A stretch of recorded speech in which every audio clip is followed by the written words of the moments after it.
Un jeune garçon du Minnesota jouait dehors dans la neige fraîchement tombée. Lorsque ses parents sont allés le voir, il avait disparu sans laisser de traces.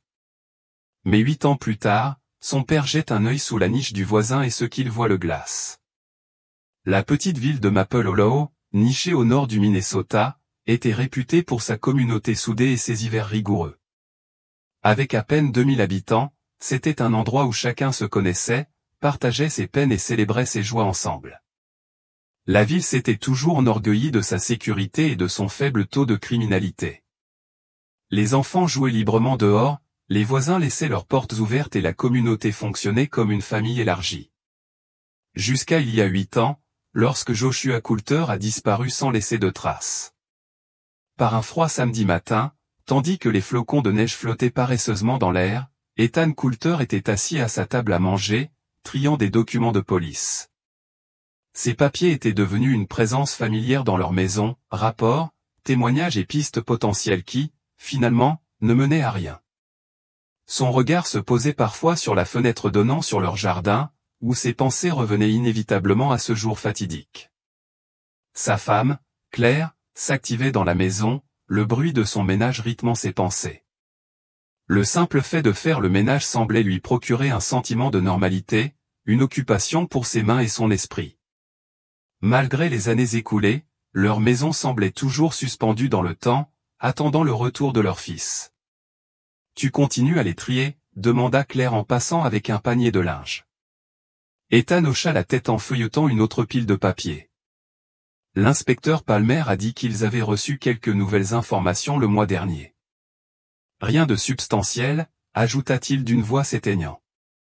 Ils vivaient tous deux de ces fragments d'espoir, aussi infimes fussent-ils. Joshua avait 5 ans, un petit garçon aux cheveux roux éclatants dont le rire emplissait la maison. Ce matin d'hiver, il avait supplié de pouvoir jouer dehors dans la neige fraîche. Ethan et Claire l'avaient laissé faire, comme ils l'avaient fait maintes fois auparavant. Leur propriété bordait un petit boisé, territoire familier aux enfants du quartier. Ethan avait promis de venir le voir dans 20 minutes. Lorsqu'il sortit, Joshua avait disparu. Les recherches qui suivirent furent sans précédent à Maple Hollow. Toute la ville se mobilisa, des équipes de recherche ratissèrent les bois, des plongeurs inspectèrent le lac gelé à 1 kilomètre de là, et la police interrogea chaque habitant. Les jours se transformèrent en semaines, puis en mois, et les recherches actives furent finalement interrompues. Mais Ethan et Claire ne cessèrent jamais leurs recherches. La sonnette tira Ethan de ses pensées. Il se leva de table, rajusta son pull et se dirigea vers la porte d'entrée. En l'ouvrant, il trouva Harold Stevens, leur voisin d'en face, debout sur leur porche. Harold était un homme grand, la quarantaine avancée, aux cheveux grisonnants prématurément et à l'air perpétuellement sérieux. Il vivait à Maple Hollow depuis plus de 20 ans, mais depuis la perte de sa femme et de son fils lors d'un cambriolage, il était devenu de plus en plus solitaire. « Bonjour, Ethan », dit Harold en se déplaçant d'un pied sur l'autre. « Désolé de te déranger, mais la tempête de neige de la nuit dernière a encore détruit une partie de ta clôture. Elle s'est envolée sur ma propriété. » Ethan s'est immédiatement excusé. « Je suis vraiment désolé, Harold. Cette vieille clôture nous pose problème depuis des années. Je viendrai la retirer de ta propriété, mais il me faudra d'abord un soudeur, la mienne est cassée et je n'ai pas encore eu le temps d'en acheter une neuve. » Harold fit un signe de la main dédaigneux. « Ne t'inquiète pas. Je l'ai déjà réparée. Je suis juste venu te prévenir. » Ethan fut surpris et ressentit une pointe de gêne. « Tu n'étais pas obligé de faire ça. »« Merci. » « Pas de problème, » répondit Harold avec un léger haussement d'épaule. « J'avais les outils et je travaillais déjà sur quelque chose à l'arrière de la maison. »« J'ai entendu du bruit ce matin, » dit Ethan. « J'imagine que tu construis quelque chose là-bas ?» Harold n'a pas donné de détails sur ce qu'il avait construit, se contentant de dire « Désolé si la clôture n'a pas l'air comme neuve. »« C'est une vieille clôture de toute façon, » lui assura Ethan. « Merci encore. » Harold hocha la tête et se tourna pour partir. Alors qu'Ethan fermait la porte, il trouva Claire qui revenait du jardin, les joues rouges de froid. C'était Harold, demanda-t-elle en déroulant une écharpe autour de son cou. Ethan hocha la tête. Notre clôture s'est encore effondrée. Il l'a réparée lui-même. Claire accrocha son écharpe à un crochet près de la porte et sourit faiblement. Ça fait un bail qu'on n'a pas vu Harold. On devrait l'inviter à dîner pour le remercier d'avoir réparé le portail. Ethan hésita. Je ne sais pas, Claire. Il nous faut encore examiner certains rapports de police concernant les nouvelles pistes pour Joshua. Je préfère m'y concentrer pendant le dîner, plutôt que quand on aura du monde. L'expression de Claire s'adoucit, mêlée de tristesse et de doux reproches. Ethan, nous sommes devenus si isolés et seuls ces 8 dernières années. Quand avons-nous invité quelqu'un pour la dernière fois? Des années auparavant. Ethan ne répondit pas immédiatement, sachant qu'elle avait raison. Ils s'étaient peu à peu éloignés de leur relation sociale, leur recherche de Joshua occupant toute leur vie. Harold aussi, poursuivit Claire. Regarde comme il est devenu discret depuis la mort de sa femme et de son fils lors du cambriolage, il y a 10 ans. Tu imagines vivre seul pendant des années? Il doit être un homme solitaire. Elle marqua une pause et posa une main sur l'épaule d'Ethan. Ce serait bien de s'asseoir et de dîner ensemble. Nous avons tous vécu des deuils similaires. Peut-être pourrions-nous tisser de nouveaux liens. Ethan réfléchit à ces paroles, son regard se reportant sur la pile de documents posés sur la table. Peut-être avait-elle raison. Peut-être avaient-ils tous deux besoin de ce petit pas vers la normalité. D'accord, dit-il finalement. Je vais l'inviter à dîner ce soir. Le sourire de Claire valait la peine. Cela faisait trop longtemps qu'il n'avait pas vu un vrai bonheur sur son visage. Ethan remonta sa veste et sortit dans l'air frais de l'hiver. La neige crissait sous ses bottes tandis qu'il traversait la rue en direction de la maison d'Harold. C'était une modeste maison à 2 étages, semblable à la plupart des maisons du quartier, quoique un peu moins entretenue. La peinture s'écaillait par endroits, et la neige, laissée à l'abandon, s'accumulait au fil des ans. Arrivé à la porte d'entrée d'Harold, Ethan frappa fermement et attendit. Après une minute sans réponse, il frappa à nouveau, plus fort cette fois. Toujours rien. Il s'apprêtait à faire demi-tour et à partir lorsqu'il entendit des bruits sourds venant de derrière la maison, un bruit sourd, comme un coup de marteau. Ethan contourna le coin de la maison, ses bottes s'enfonçant dans la neige épaisse du jardin. « Harold » cria-t-il. C'est Ethan, de l'autre côté de la rue. Les bruits le conduisirent à une petite structure en bois au fond de la cour, une vieille niche à chien qui existait depuis aussi longtemps qu'Ethan s'en souvenait. Harold était accroupi à l'intérieur, semblant ajuster quelque chose. Au son de la voix d'Ethan, Harold se figea un instant avant de reculer prudemment. « Ethan » dit Harold, légèrement essoufflé. « Désolé, je ne t'ai pas entendu frapper. »« Pas de problème, » répondit Ethan, remarquant la rapidité avec laquelle Harold s'était redressé et placé devant la niche. « Je suis surpris que tu gardes encore cette vieille niche. Ça fait des années que tu n'as pas eu de chien, n'est-ce pas? Tu veux de l'aide pour la démolir? » Harold répondit avec un léger bégaiement. « Ça me rappelle Rex. C'était un bon chien. J'aime bien le garder près de moi. » Harold désigna une structure plus grande, en construction, à proximité. « En fait, je songe à adopter un nouveau chien. J'y travaille depuis quelques semaines et je voulais le terminer ce matin. » Ethan haussa les sourcils de surprise. « Sérieusement?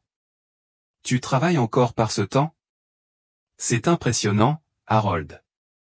J'élevais moi-même des chiens quand j'étais plus jeune, » répondit Harold, semblant plus détendu maintenant que la conversation avait changé de cap, plus un hobby qu'un métier, en fait. « À quelle race penses-tu? » Je n'y ai pas beaucoup réfléchi, a admis Harold.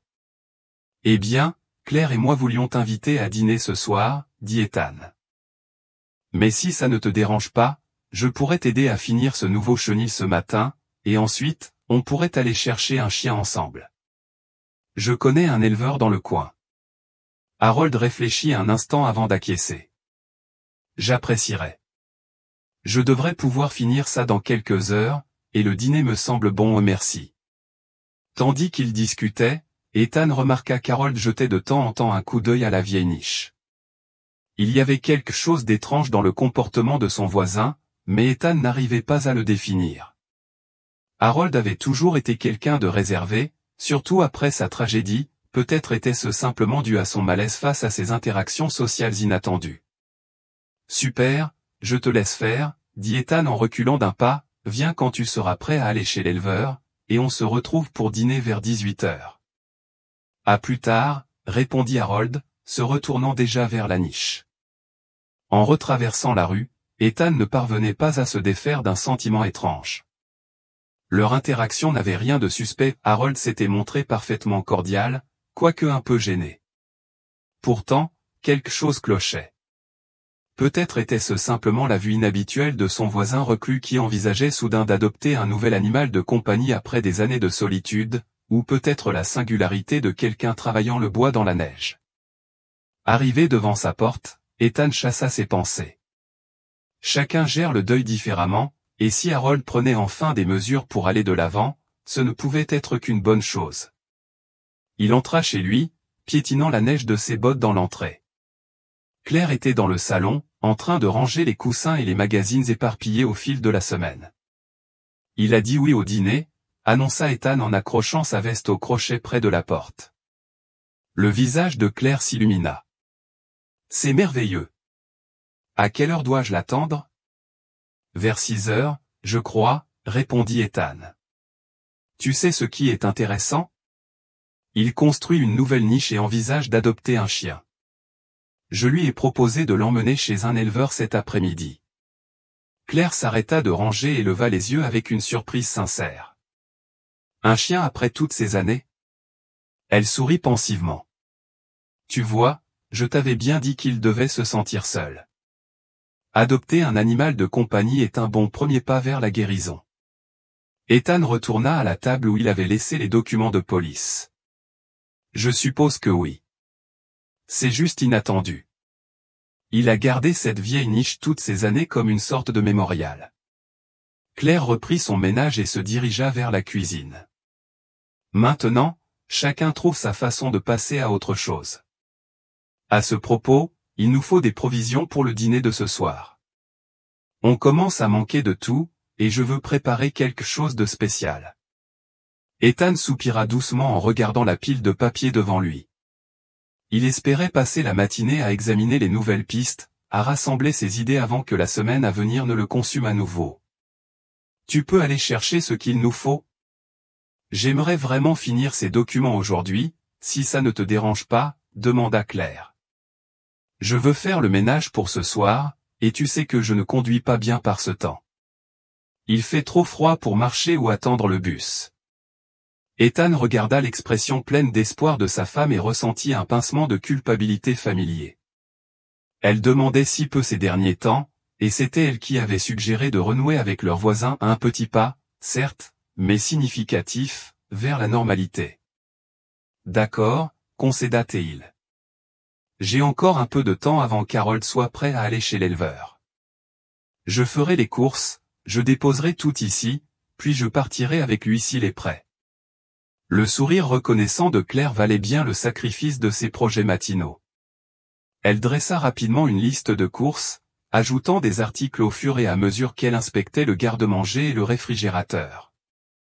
Ethan sortit à nouveau, déneigeant un chemin de la porte d'entrée à l'allée avant de démarrer la voiture.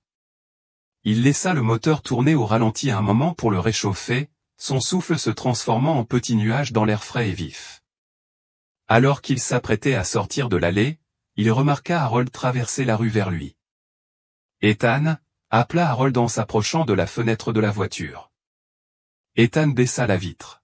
« Dis donc, tu as déjà fini la niche. » Harold secoua la tête. « En fait, je viens de me rappeler que j'ai déjà prévu de retrouver des amis ce matin. Je vais devoir annuler notre visite chez l'éleveur, mais je viendrai quand même dîner ce soir. » « Aucun problème, » répondit Ethan, surpris que Harold, reclus, ait des projets pour une sortie. « Je vais juste faire les courses. On se retrouve à 18h. » Harold hocha la tête et retourna vers sa maison. Ethan le regarda partir, cette étrange sensation revenant. Depuis toutes ces années qu'ils étaient voisins, il n'avait jamais entendu Harold parler d'amis ou de réunions. Mais bon, ils n'avaient pas été vraiment proches ces dernières années, les deux familles se retranchant dans leur chagrin. Ethan se rendit au supermarché, l'esprit partagé entre Joshua et des notes sur les achats à faire. L'épicerie était relativement vide pour un samedi, la plupart des gens étaient probablement découragés par les prévisions météo annonçant de nouvelles chutes de neige plus tard dans la journée. Il parcourut méthodiquement la liste de Claire, ajoutant quelques articles qu'elle appréciait, mais qu'il avait oublié de noter. Alors qu'il chargeait les courses dans la voiture, d'épais nuages gris s'amoncelaient au-dessus de sa tête, annonçant les chutes de neige annoncées plus tôt que prévu. En sortant du parking du supermarché, il reconnut une voiture familière qui passait sur la route principale. C'était la berline bleue d'Harold. Les vitres étaient suffisamment claires pour qu'Ethan puisse facilement voir qu'Harold était seul, roulant en sens inverse de leur quartier. Ethan rentra chez lui par la même route pendant un moment, et il se retrouva à suivre Harold à distance, sans le vouloir. Quelques minutes plus tard, la voiture d'Harold s'est garée sur le parking de Northwood Kennel, un éleveur de chiens local. Ethan passa lentement en voiture, la confusion s'installant. Harold avait annulé leur voyage, prétextant des projets avec des amis mais pourtant, il se retrouvait seul chez l'éleveur. Un instant, Ethan envisagea de s'arrêter à son tour, mais que dirait-il? Il n'avait aucun droit de remettre en question le mensonge d'Harold. Peut-être préférait-il simplement choisir un chien seul, sans la pression des opinions des autres. Ou peut-être y retrouvait-il ses amis. Pourtant, tandis qu'Ethan rentrait chez lui, cette incohérence le gênait. Mentir à ce sujet lui semblait étrange, surtout quand Ethan lui avait proposé son aide et son expertise. Mais Harold avait toujours été étrange et réservé, encore plus depuis sa tragédie. Quand Ethan arriva à la maison, une légère neige avait recommencé à tomber. Il déchargea rapidement les courses et trouva Claire dans la cuisine, déjà en train de préparer le dîner. « Tu es de retour plus tôt que prévu », dit-elle en lui prenant un sac des mains. Ethan hocha la tête. Il n'y avait pas beaucoup de circulation. Et d'ailleurs, j'ai vu Harold au chenil en rentrant. Le chenil? Je croyais qu'il avait annulé avec toi. C'est vrai, répondit Ethan en posant les sacs restants sur le comptoir. Il a dit qu'il avait prévu quelque chose avec des amis, mais je viens de le voir entrer dans le chenil de Northwood, seul. Claire marqua une pause en déballant les courses. Eh bien, c'est étrange, mais ça ne nous regarde pas vraiment, n'est-ce pas? Peut-être qu'il voulait juste regarder par lui-même d'abord. Peut-être. Ethan était d'accord, même si quelque chose lui semblait encore étrange. Tandis qu'il rangeait les courses, Ethan jeta un coup d'œil par la fenêtre de la cuisine et aperçut la voiture d'Harold qui s'engageait dans son allée, de l'autre côté de la rue. Harold en sortit et ouvrit son coffre, révélant une niche en métal avec ce qui semblait être un berger allemand à l'intérieur. Il est déjà de retour, remarqua Ethan. Avec un berger allemand, on dirait. Claire le rejoignit à la fenêtre. C'était rapide. Il a dû vraiment s'attacher au chien, le coup de foudre, ça arrive, j'imagine. C'est toujours bizarre, dit Ethan, reprenant le sentiment de Claire. J'étais éleveur. Je sais que ces transactions prennent généralement du temps, avec les formalités administratives et tout le reste. Il est entré et sorti incroyablement vite. Il regardait Harold lutter pour manœuvrer le chenil à travers sa cour enneigée, le chien rendant la tâche plus difficile avec ses mouvements. Il a du mal avec ça, observa Ethan. Je devrais aller l'aider. Avant que Claire puisse répondre, Ethan se dirigeait déjà vers la porte. Il traversa rapidement la rue, appelant Harold à son approche. Besoin d'un coup de main pour ça. Harold releva brusquement la tête, l'air un instant surpris. Non, non, je vais bien, dit-il rapidement, d'un ton plus sec que la situation ne l'exigeait. À ce soir, ajouta-t-il, oubliant clairement Ethan. Interloqué par la réponse abrupte, Ethan hésita. D'accord, si tu es sûr. Harold hocha simplement la tête, reportant déjà son attention sur la cage et peinant à la pousser dans la cour enneigée. Ethan rentra chez lui, l'estomac noué par un malaise grandissant. Le comportement d'Harold semblait anormal. Mais quelle raison avait-il de se méfier de son voisin? Cet homme avait été discret, quoique distant, toutes ces années. Alors qu'il rentrait à nouveau dans sa maison, Claire lui lança un regard interrogateur. Il ne voulait pas d'aide, expliqua Ethan en haussant les épaules. Il a dit qu'il se débrouillait très bien tout seul. Claire hocha la tête et retourna à ses préparatifs. Certaines personnes n'aiment tout simplement pas qu'on les aide. Cela les rend vulnérables. Il le supposait, mais il ne pouvait se débarrasser du sentiment que le comportement étrange d'Harold était dû à plus que de la simple fierté. Les heures passèrent lentement, tandis que la neige continuait de tomber dehors, recouvrant Maple Hollow d'un manteau blanc. Ethan était retourné à sa pile de documents de police, enfin capable de se concentrer sur leur examen. Il n'y avait pas beaucoup de nouveaux développements, juste le même manque frustrant de pistes concrètes qui avait caractérisé les recherches pour retrouver Joshua depuis le début. Un rapport mentionnait une possible observation dans une ville située à 300 km au sud, mais la description était vague et les recherches n'ont rien donné. Un autre rapport faisait état d'un enfant correspondant à la description de Joshua, inscrit dans une école du Montana sous un autre nom. Cependant, après vérification, les autorités ont conclu à une erreur d'identité. Ethan se massa les tempes, luttant contre le mal de tête qui semblait toujours accompagner ses séances de révision. 8 années de faux espoirs et d'impasse avaient laissé des traces, mais il ne pouvait pas abandonner. Quelque part, Joshua attendait peut-être encore qu'on le retrouve. À l'approche du soir, la cuisine de Claire emplissait la maison de parfums chaleureux et envoûtants. Elle avait préparé un rôti de bœuf avec des légumes, des petits pains frais et une tarte aux pommes en dessert. C'était plus élaboré que le repas habituel, signe de l'importance qu'elle accordait à ce petit moment convivial. « Tu crois qu'il viendra vraiment ?» demanda Ethan en aidant à mettre la table. Claire disposa des serviettes à côté de chaque assiette. « Pourquoi ne le ferait-il pas ? » « Je ne sais pas. Il a agi bizarrement aujourd'hui, changement de plan de dernière minute, sa réaction quand je lui ai proposé de l'aider avec le chien. » Ethan s'interrompit, ne sachant comment exprimer ses doutes. Il est probablement juste nerveux à l'idée de socialiser après avoir été seul si longtemps, raisonna Claire.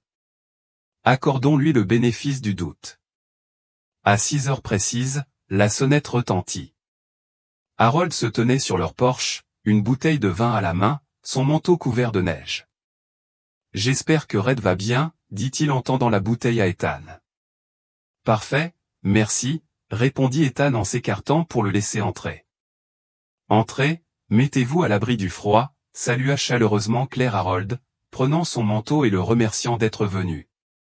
La gêne initiale des retrouvailles s'estompa progressivement à mesure que Claire servait les boissons et qu'ils s'installaient à table. La conversation resta d'abord légère, actualité locale, météo, sujets anodins qui ne demandaient que peu d'investissement émotionnel. Alors qu'ils commençaient à manger, Ethan décida d'aborder le sujet du nouvel animal de compagnie d'Harold. « Alors, je vois que tu as un berger allemand aujourd'hui.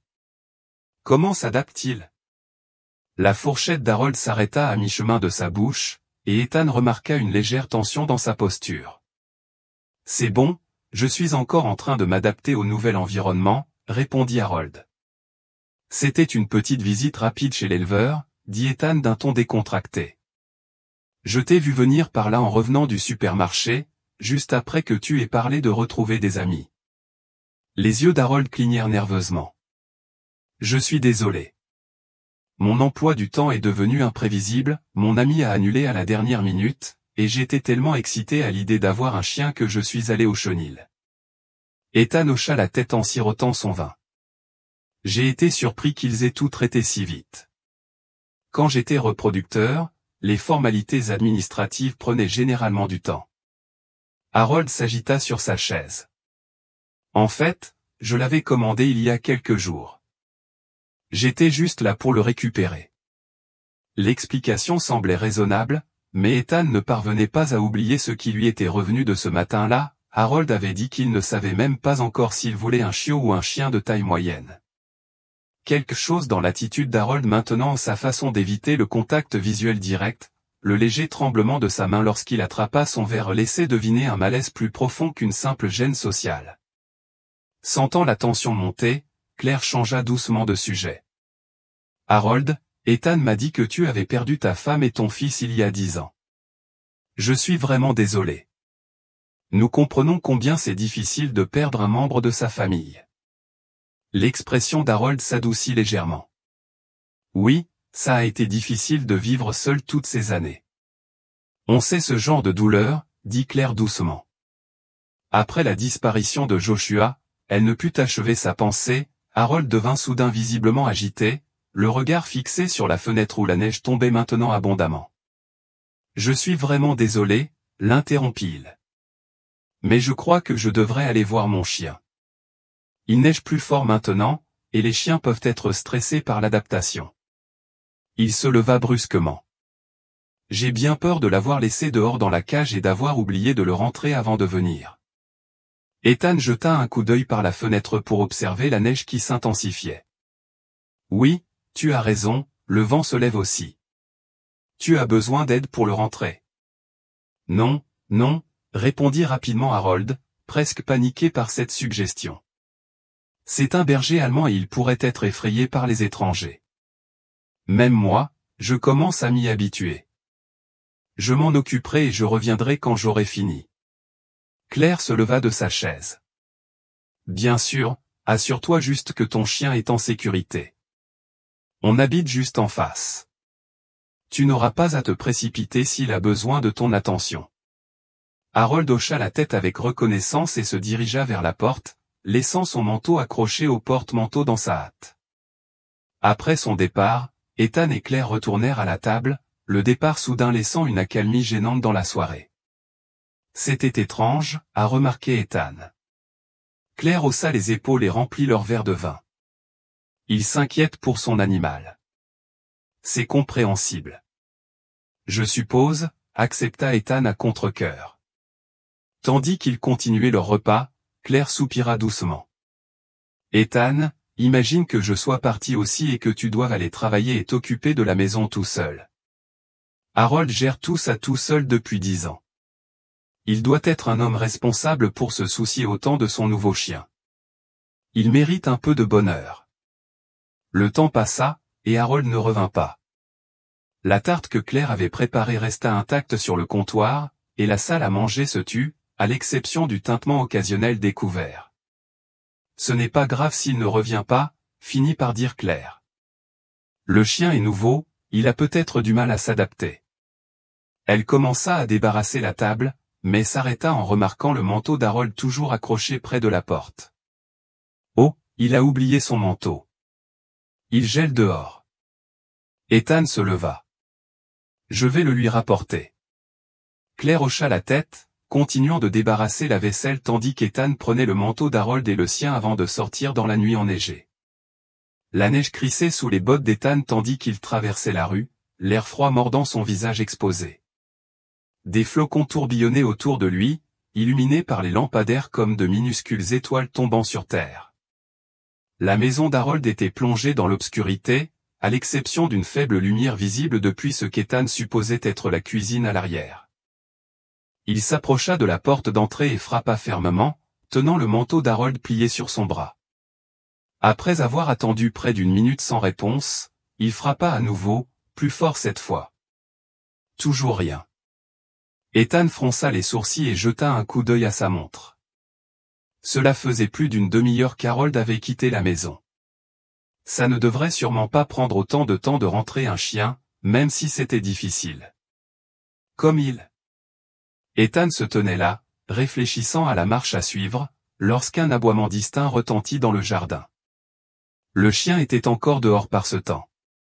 L'inquiétude prenant le dessus sur l'hésitation, Ethan fit le tour de la maison en appelant « Harold ?» « C'est Ethan. »« Ça va ? J'ai apporté ton manteau. » Le jardin était partiellement éclairé par la lumière qui filtrait par la fenêtre de la cuisine. Ethan distinguait le berger allemand non pas à l'intérieur de la maison, comme Harold l'avait indiqué, mais toujours à l'extérieur. Le chien entrait et sortait sans cesse de sa petite niche, une chaîne attachée à son collier limitant ses mouvements. Ethan chercha Harold du regard, mais ne vit aucun signe de lui. La situation était absurde. Harold avait quitté leur dîner exprès pour rentrer le chien, et pourtant, il était là, toujours enchaîné dehors, dans le temps qui se gâtait. S'approchant prudemment, Ethan remarqua que la plus grande niche qu'Harold avait construite n'était toujours pas terminée, malgré son affirmation selon laquelle il la terminerait ce matin-là, une autre incohérence dans une journée de plus en plus déroutante. Harold appela de nouveau Ethan, plus fort cette fois. Aucune réponse.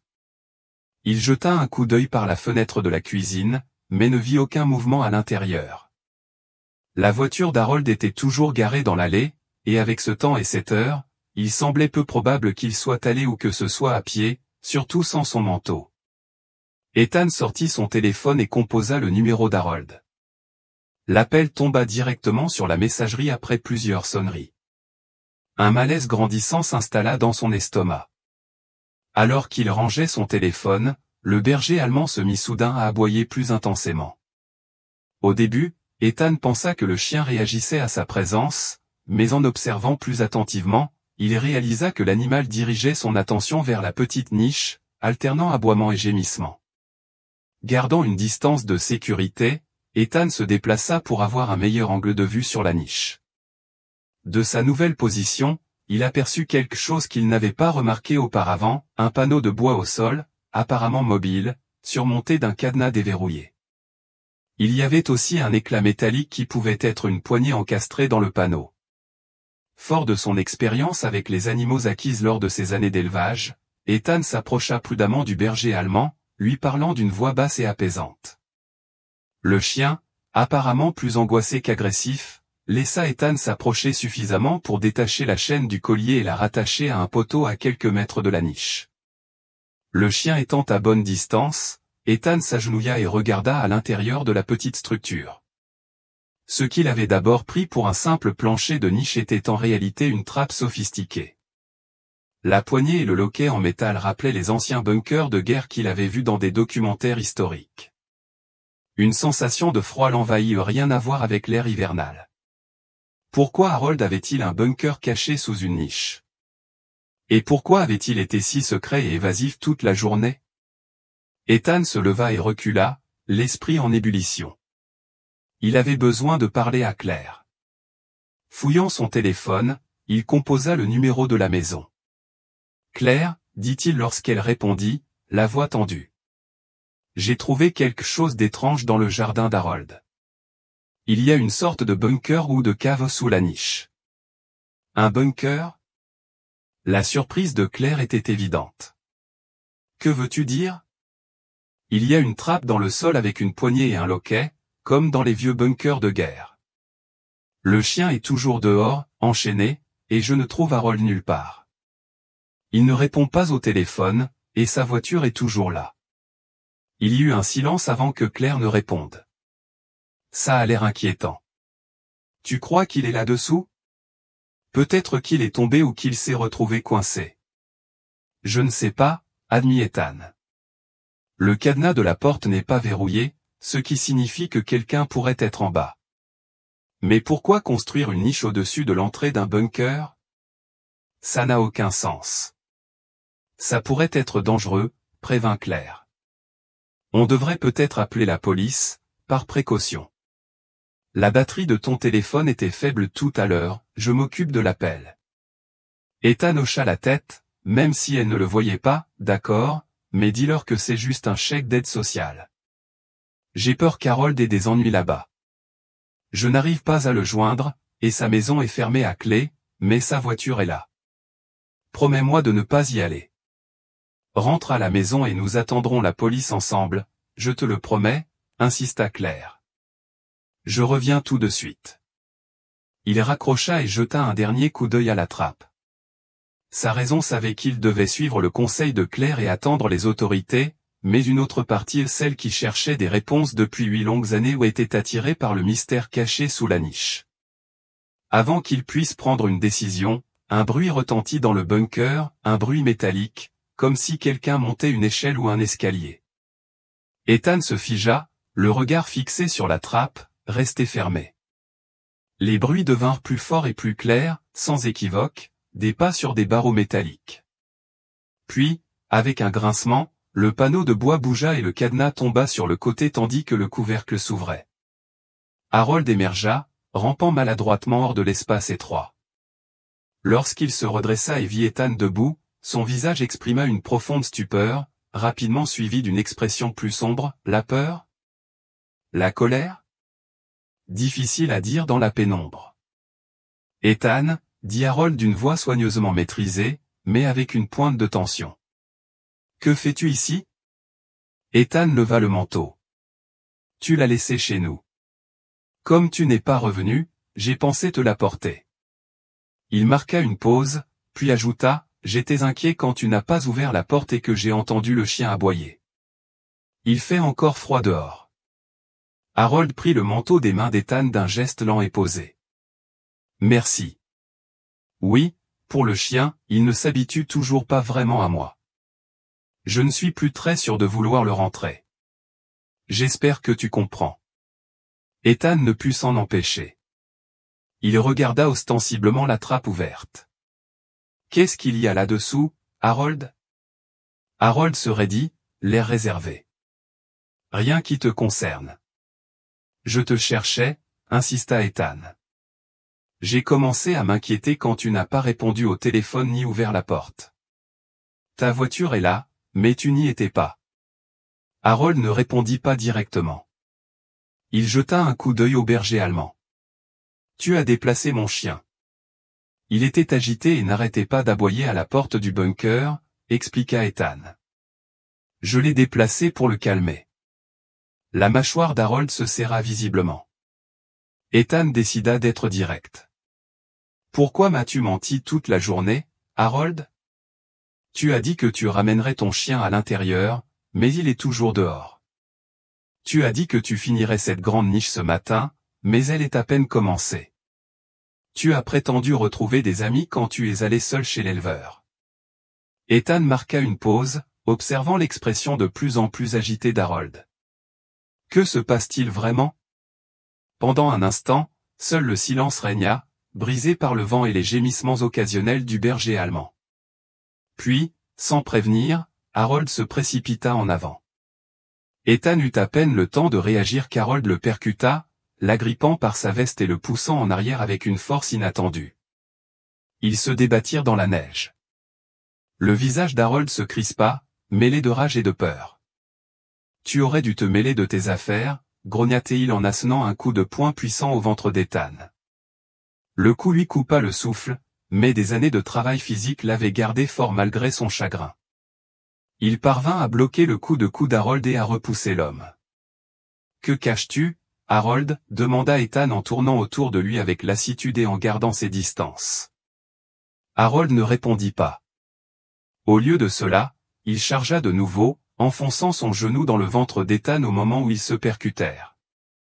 Ethan se plia en deux, haletant, et Harold en profita pour le pousser vers la trappe ouverte. Monte là-dedans, ordonna Harold d'une voix étrangement calme malgré la violence de ses gestes. Rampe et descends. Tu ne peux pas m'obliger à descendre là-bas, répondit Ethan en se redressant et en grimaçant à cause de la douleur dans son abdomen. Un sourire glacial éclaira le visage d'Harold tandis qu'il tendait la main derrière son dos pour sortir une arme de poing. Soit tu descends toi-même, soit je laisse tomber ton corps. À toi de voir. La vue de l'arme fit trembler Ethan, mais il garda son sang-froid. La police est en route. Claire les a appelés quand je ne t'ai pas trouvé. Si tu tires, tous les voisins l'entendront. La frustration se lut sur le visage d'Harold, mais il garda son arme pointée sur Ethan. Au lieu de tirer, il s'avança et frappa Ethan au visage, le faisant trébucher en arrière. Du sang coula d'une coupure au-dessus de l'œil d'Ethan tandis qu'Harold continuait de le pousser vers la niche, essayant de le forcer à ramper dans l'étroit passage. Malgré la douleur et la désorientation causée par le coup, Ethan riposta, attrapant le poignet d'Harold et le tordant jusqu'à ce que l'arme lui échappe. Dans un geste désespéré, Ethan donna un coup de pied dans l'arme, la faisant glisser sur le plancher de la niche et sombrer dans le bunker en contrebas. Furieux, Harold chargea à nouveau, mais cette fois, Ethan était prêt. Il esquiva et utilisa l'élan d'Harold contre lui, l'envoyant s'écraser contre le mur de la niche. Au loin, le hurlement des sirènes de police résonna dans l'air nocturne. Harold releva brusquement la tête, la panique remplaçant la rage dans son expression. Quelques instants plus tard, 2 voitures de police se sont arrêtées devant la maison, leurs gyrophares éclairant la cour enneigée d'une lumière alternée rouge et bleue. Les policiers sont rapidement sortis, mains sur leurs étuis, et se sont approchés du lieu de la bagarre. « Police !» Les mains bien en vue, a crié un policier. Les 2 hommes levèrent les mains, Harold à contre-cœur, le visage marqué par la frustration et la défaite. Les policiers les séparèrent, l'un examinant le visage ensanglanté d'Ethan tandis que l'autre maîtrisait Harold. « Que se passe-t-il ici » demanda le premier officier. Avant qu'Ethan puisse répondre, Claire apparut, après avoir suivi les voitures de police depuis leur maison. « Ethan, ça va » appela-t-elle en se précipitant vers lui. « Je vais bien » lui assura-t-il, même si la coupure au-dessus de son œil saignait encore abondamment. Ethan expliqua rapidement aux officiers ce qui s'était passé, comment Harold avait agi étrangement toute la journée, comment il avait découvert le bunker sous la niche et comment Harold l'avait attaqué lorsqu'il avait été confronté. « Il a pointé une arme sur moi », a ajouté Ethan. « J'ai réussi à le désarmer, mais l'arme est tombée dans le bunker. » Les officiers regardèrent Harold, qui resta silencieux, son expression indéchiffrable. « Est-ce vrai, monsieur » a demandé un policier. « Avez-vous agressé cet homme et l'avez-vous menacé avec une arme à feu » Harold n'a pas répondu. « Nous allons devoir vous arrêter » a poursuivi l'agent, énumérant les droits d'Harold tandis que son partenaire lui passait les menottes. « Vous avez le droit de garder le silence. Tout ce que vous direz pourra être retenu contre vous devant un tribunal. » Alors que l'agent poursuivait son avertissement Miranda, une autre voiture de police est arrivée, suivie d'une ambulance. Les ambulanciers se sont précipités pour examiner les blessures d'Ethan, tandis que des agents supplémentaires sécurisaient les lieux. L'un des agents s'approcha de la trappe ouverte, braquant une lampe torche dans l'obscurité. « Il semble y avoir une sorte de pièce souterraine ici », annonça-t-il en regardant en bas. « Je vois un escalier métallique qui descend. » Avant que quiconque puisse réagir, un bruit retentit à l'intérieur du bunker, le son caractéristique de quelqu'un montant l'escalier métallique. Tout le monde se figea, les agents dégainant immédiatement leurs armes et les braquant sur l'ouverture. Les ambulanciers tirèrent Ethan en arrière, et Claire halta, serrant le bras de son mari. Les bruits d'escalade devenaient de plus en plus forts, de plus en plus distincts à chaque seconde qui passait. Puis, lentement, une silhouette émergea de l'obscurité. C'était un garçon d'environ 13 ans, avec une tignasse rousse qui n'avait pas été coupée depuis longtemps. Il était maigre, pâle et visiblement effrayé, ses grands yeux clignant sous la soudaine lumière des lampes torchées des officiers. Dans ses mains tremblantes, il tenait l'arme d'Harold. Les policiers se crispèrent, criant au garçon de lâcher son arme, mais il semblait confus et terrifié, pointant frénétiquement son arme sur la foule d'inconnus qui l'entouraient. « Papa » cria le garçon, la voix brisée par la peur tandis que son regard se posait sur Harold. « Je ne laisserai pas l'ennemi t'attraper. Je te protégerai, papa, et notre maison. » Ses mains tremblaient violemment tandis qu'il serrait l'arme. « Je veux être un soldat comme toi. » Les officiers ont échangé des regards déconcertés, maintenant leur position mais clairement incertains de la manière de procéder avec un enfant effrayé tenant une arme mortelle. « Fils, pose ton arme » dit doucement un policier. « Ce n'est pas prudent pour quelqu'un de ton âge de manipuler ça. » Le doigt du garçon tressaillit près de la détente. « Je sais m'en servir » insista-t-il d'une voix tremblante. « Papa me l'a appris. Le pays est en guerre. Tu es l'ennemi. Tu veux prendre papa et notre maison. » Ethan fixait le garçon, un étrange engourdissement envahissant son corps, sans rapport avec ses blessures. Il y avait quelque chose d'étonnamment familier dans les traits de l'enfant, la forme de son visage, la couleur de ses cheveux, la forme de sa mâchoire. Joshua. Le nom s'échappa des lèvres d'Ethan dans un murmure essoufflé. Le regard du garçon se tourna vers lui, la confusion se lisant dans son expression. Ethan s'avança lentement, ignorant la tentative de l'ambulancier de le retenir. « Joshua, que veux-tu dire ? Nous ne sommes pas en guerre, et Harold n'est pas ton père. » Il déglutit difficilement, osant à peine espérer. « Ta mère et moi sommes tes parents. » La confusion du garçon s'accentua, ses mains tremblant plus violemment. « Tu mens, dit-il, bien qu'il y ait une certaine incertitude dans sa voix. Tu veux juste nous tuer. Tu nous détestes. Ma mère est morte à la guerre. Papa a dit qu'elle avait été abattue par l'armée. » Claire s'avança, le visage ruisselant de larmes. Les mains tremblantes, elle sortit son téléphone et montra l'écran au garçon, son fond d'écran inchangé depuis 8 ans, montrant un Joshua de 5 ans, souriant largement à l'objectif. « Tu as été kidnappé, dit-elle d'une voix chargée d'émotion. On te cherche depuis des années. Tu nous as tellement manqué, Joshua. » Le garçon fixait le téléphone, sa résolution visiblement vacillante. Il regarda Harold, implorant silencieusement des conseils ou des explications, mais Harold refusa de soutenir son regard, fixant résolument le sol. Profitant de la distraction du garçon, l'un des policiers s'approcha doucement et lui prit délicatement l'arme des mains, la désarmant rapidement. Joshua ne résista pas. Il continua de fixer la photo sur le téléphone de Claire, la confusion et les premières lueurs de reconnaissance se lisant sur son visage. « Nous ne sommes vraiment pas en guerre ?» a-t-il demandé d'une voix faible et incertaine. « Non, mon chéri », lui assura Claire en s'efforçant de garder une voix ferme. « Il n'y a pas de guerre. Harold a prétendu être ton père pendant toutes ces années, alors que tes vrais parents te cherchaient partout. » Claire s'approcha, tendant prudemment la main pour toucher celle de Joshua. Le garçon tressaillit d'abord, mais ne s'écarta pas, comme si un souvenir profond et enfoui s'éveillait en lui, réagissant au contact de sa mère. Les ambulanciers intervinrent, enveloppèrent Joshua dans une couverture de choc et le guidèrent vers l'ambulance. Claire le suivit de près, refusant de quitter son fils des yeux. Ethan les regarda partir, le cœur battant à tout rompre, sous le choc, la joie et l'incrédulité. Un des policiers s'est approché de lui. « Monsieur, nous devons vous poser quelques questions, à vous et à votre femme, mais d'abord, soignons vos blessures. » Ethan hocha la tête d'un air hébété, le regard fixé sur l'ambulance où son fils, perdu depuis longtemps, était examiné. Après 8 ans de recherche, d'espoir contre tout espoir, Joshua était resté juste de l'autre côté de la rue pendant tout ce temps. La confusion était palpable. Sa vision du monde avait été bouleversée en quelques minutes. Lorsqu'Ethan s'approcha, Joshua le regarda avec un mélange de lassitude et de curiosité. Claire s'assit à côté de leur fils, sans le toucher, mais suffisamment près pour le réconforter s'il le souhaitait.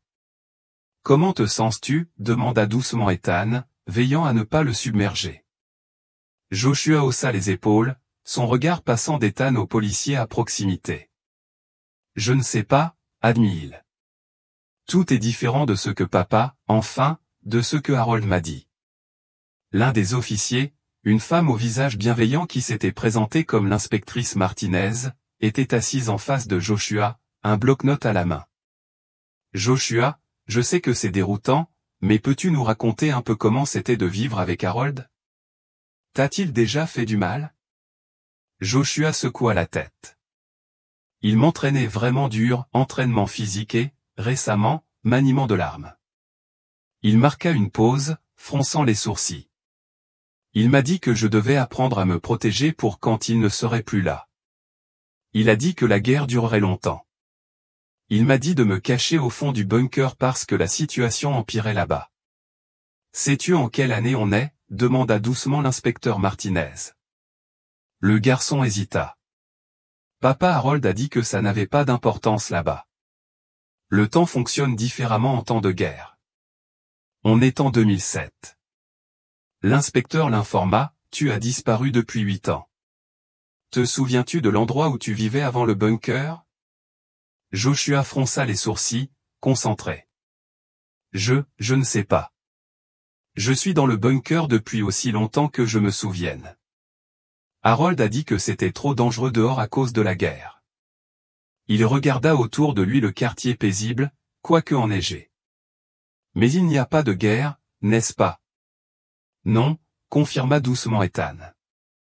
Il n'y a pas de guerre. Il n'y en a jamais eu. Depuis la voiture de police où Harold était retenu, il pouvait le voir les observer, l'air indéchiffrable. Un autre policier s'approcha de l'ambulance. On a trouvé quelque chose d'intéressant dans le bunker, rapporta Teil. Il est rempli de provisions, nourriture, eau, matériel médical. Il y a un générateur, un système de filtration d'air, et même du matériel pédagogique. Et on a trouvé plusieurs armes à feu silencieuses, comme le garçon l'a mentionné. L'inspectrice Martinez hocha la tête. On dirait qu'il était préparé pour un long séjour là-bas. Elle se tourna vers Joshua. Harold vous a-t-il déjà laissé sortir du bunker? Joshua secoua la tête. Jamais. Il a dit que c'était trop dangereux. Il sortait parfois chercher des provisions et disait qu'il aidait d'autres personnes qui se cachaient pour fuir la guerre. Il m'a dit que quand je serais assez grande, je pourrais l'aider. Ethan était perplexe face aux implications. Harold avait gardé Joshua en prison pendant 8 ans, inventant un mensonge complexe sur une guerre fictive pour le maintenir docile et le dissuader de partir. Le chien, dit soudain Ethan, se rappelant ce qui avait déclenché cette série d'événements. Il a acheté le berger allemand pour garder l'entrée du bunker, n'est-ce pas? Et il construisait une niche plus grande pour mieux dissimuler la trappe. L'inspecteur Martinez acquiesça. C'est aussi notre théorie. On dirait qu'il avait du mal à garder Joshua enfermé à mesure qu'il grandissait et devenait plus curieux. Le chien était censé être un niveau de sécurité supplémentaire. Pendant qu'ils discutaient, une équipe médico-légale est arrivée et a commencé à examiner le bunker et la maison d'Harold. Les policiers ont bouclé la propriété avec du ruban jaune de scène de crime, et des voisins curieux avaient commencé à affluer malgré leur tardive et le froid. Finalement, les ambulanciers ont décidé que Joshua devait être emmené à l'hôpital pour un examen médical complet. Des années de vie sous terre, avec peu de soleil et d'exercice, ont dû avoir des conséquences sur son développement qui devaient être évaluées. On peut l'accompagner, demanda Claire, la voix légèrement brisée. S'il vous plaît, on vient de le trouver. Les ambulanciers acceptèrent, et ils se dirigèrent bientôt vers l'hôpital Maple Hollow Memorial, Ethan et Claire aux côtés de leur fils.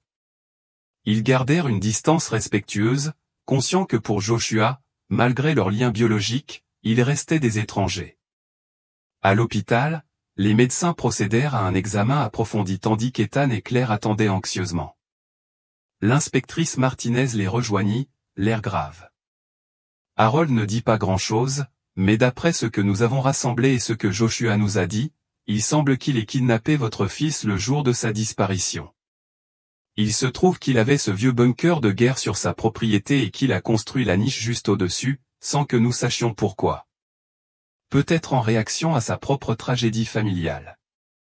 Ethan hocha la tête. Sa femme et son fils avaient été tués lors d'une invasion de domicile il y a 10 ans. Il n'a plus jamais été le même après ça. C'est probablement ce qui a déclenché la rupture mentale qui a mené à tout ça, acquiesça l'inspectrice. Claire essuya ses larmes. 8 ans de mensonges. Notre pauvre garçon ne sait même pas à quoi ressemble le monde. La guérison psychologique sera difficile, reconnut l'inspecteur Martinez. Mais les enfants sont remarquablement résilients. Avec un soutien et une thérapie appropriée, il a toutes les chances de se réadapter à une vie normale. Le docteur Patel, le pédiatre qui avait examiné Joshua, s'approcha d'eux, un bloc-notes à la main.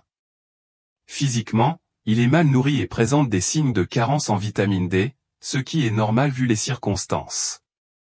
Son développement musculaire est inférieur à la moyenne pour son âge, mais il ne présente aucun signe de maltraitance physique. Il semble avoir été nourri régulièrement et gardé dans des conditions d'hygiène relativement saines. Claire se couvrit la bouche, luttant contre un sanglot de soulagement. Ethan passa son bras autour d'elle et l'attira contre lui. « On peut le voir ?» demanda-t-il. Le docteur Patel hocha la tête. « Oui, Mais comprenez bien qu'il est encore en train de digérer tout ça. Il a posé des questions sur vous, ce qui est un signe positif, mais ne vous attendez pas à une reconnaissance ou une affection immédiate. Cela prendra du temps. Ils trouvèrent Joshua assis dans un lit d'hôpital, petit et perdu parmi les draps blancs. Lorsqu'ils entrèrent, il leva les yeux, l'air prudent, mais sans plus de peur. « Salut », dit doucement Claire en s'arrêtant à une distance respectueuse du lit. « Salut », répondit Joshua en scrutant son visage. « Tu es vraiment ma mère ?» Claire hocha la tête, incapable de parler à cause de ses larmes. « Et tu es mon vrai père ?» demanda Joshua en se tournant vers Ethan.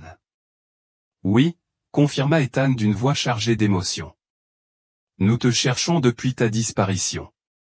Nous n'avons jamais perdu espoir. »« Harold, » dit Joshua au bout d'un moment, « il m'a dit que ma mère était morte et que tous ceux qui étaient dehors étaient des ennemis. » Il fronça les sourcils. Pourquoi mentirait-il comme ça? Ethan échangea un regard avec Claire. « Harold a perdu sa propre famille il y a longtemps, » dit-il prudemment. « Je pense qu'il était très triste et confus. Il a fait une très mauvaise chose en t'emmenant et en te mentant. »« Est-ce que je vais vivre avec toi maintenant ?» demanda Joshua, une pointe d'anxiété dans la voix. « Oui, si ça te va » lui assura Claire. « On a gardé ta chambre telle qu'elle était. Mais rien ne doit aller trop vite. On peut y aller un jour après l'autre. » Joshua hocha lentement la tête. « Je ne me souviens pas de toi, » admit-il d'une voix faible.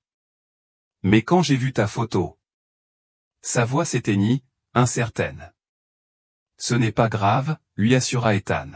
« Nous avons tout le temps de faire connaissance. » Dans les jours qui suivirent, l'histoire de la découverte de Joshua et de la tromperie d'Harold se répandit à Maple Hollow. Les journalistes locaux réclamèrent des interviews de la famille miraculeusement réunie après 8 ans. Ethan et Claire déclinèrent toutes les demandes d'interview, se concentrant plutôt sur l'aide à l'adaptation de Joshua à sa nouvelle réalité. Ils apportèrent des albums de famille à l'hôpital, lui montrant des photos de sa petite enfance et lui racontant des anecdotes sur sa vie avant l'enlèvement. Harold a été accusé d'enlèvement, de séquestration, d'agression et de multiples infractions liées aux armes. Après son arrestation, les enquêteurs ont découvert dans le bunker des journaux intimes détaillant la détérioration de son état mental au fil des ans et son obsession de fonder une famille de seconde chance après avoir perdu la sienne. En regardant son fils aujourd'hui, Ethan ressentait un profond mélange de chagrin pour les années perdues et de gratitude pour cette seconde chance. Le chemin à parcourir ne serait pas facile. Joshua aurait besoin d'une thérapie intensive pour surmonter des années d'isolement et de déception. Mais ils étaient de nouveau réunis. Après 8 ans de recherche, d'espoir contre tout espoir, leur famille était enfin réunie.